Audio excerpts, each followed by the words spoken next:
पिछले 70 साल से एमआईएम, कांग्रेस, ममता बनर्जी, ये सूडो सेकुलर के पार्टियां मुस्लिम आबादी की वोट पाने के लिए उनको ये ताली के जैसा बेहतरीन दुनिया देते बोल के बोलते हैं। इसमें क्या है देखो, बिरयानी, नान, ये मच्छी, अंडा, प्रॉन्स, फिश, चिकन, ये डबल का मीठा, खीर, ये सब देते बोल के बोलते हैं।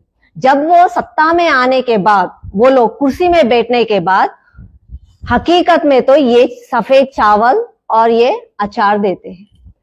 तो मैं आपको ये आम भाषा में, मेरे स्टाइल में आपको उन एमआईएम, वो सूडो सेकुलर पार्टियों का झूठी बातें और उनकी हकीकत बताने के लिए मैं आपको वक्फ बोर्ड के बारे में बोलती हूँ। एक्चुअली वक्फ बोर्ड क्या है?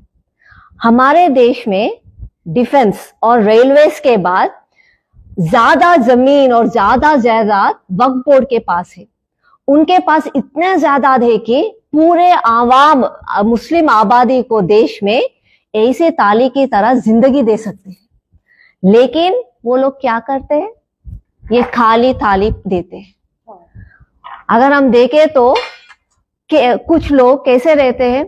छोटे कमरे में 10-15 लोग रहते हैं। छोटे छोटे काम, मैकेनिक, सब्जी बेचना, फल बेचना, ऐसे करते हैं। और उनके घर भी कहाँ रहते हैं? मोरियों के पास, गड्ढे में, रोड में ऊपर गड्ढे रहते हैं।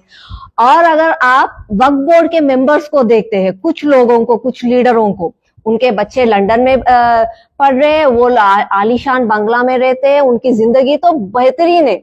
लेकिन आम जनता और आम मुसलमान जनाबा को, आबादी तो ये ताली के तरह खाली है और छोटे कैमरे में रह रहे।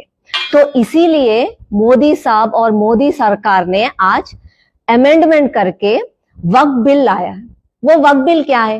वो वक्फ बिल में से क्या है? वो लोग, इतनी बड़ी ताली है, इतनी लोग रह सकते हैं, इतनी लोग खाना खा सकते हैं उसमें, लेकिन केवल 4-5 लीडर ही अच्छे रह रहे। पूरे आवाम जो है, मुस्लिम भाई और बहन, वो तो उनकी जिंदगी तो नरक में है आजकल। तो उनकी जीवन अच्छे करने के लिए ये वक्फ बिल में कुछ रिफॉर्मेशंस आज किए। तो मैंने हाल ही में एक ईद के दिन एक आदमी से मिला हूँ, भाई साहब से। उनसे पूछा हूँ, भाई साहब ये क्या है, आपको क्या ये सब पता है? तो उन्होंने बोला, दीदी मुझे ये सब पता है, एमआईएम के झूठे वादे, कांग्रेस के झूठे वादे मुझे पता है।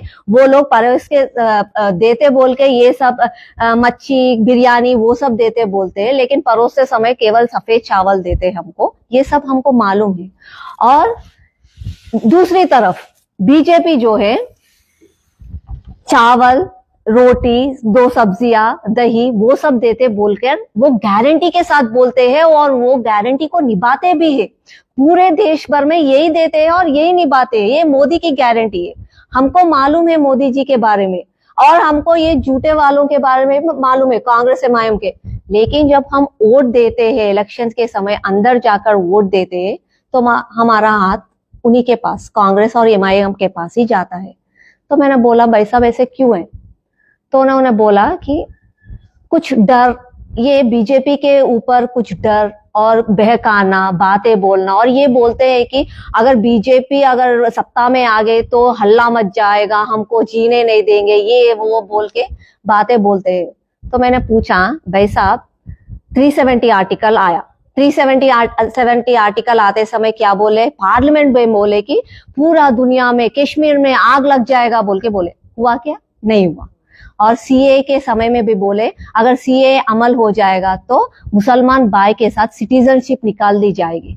कुछ हुआ? नहीं हुआ। ट्रिपल तलाक के समय में कुछ हुआ? कुछ भी नहीं हुआ। राम जन्मभूमि जब हुआ तब भी बोले नहीं, हल्ला मच जाएगा देश में। कुछ हुआ? कुछ भी नहीं हुआ। सभी लोग शांति में रह रहे।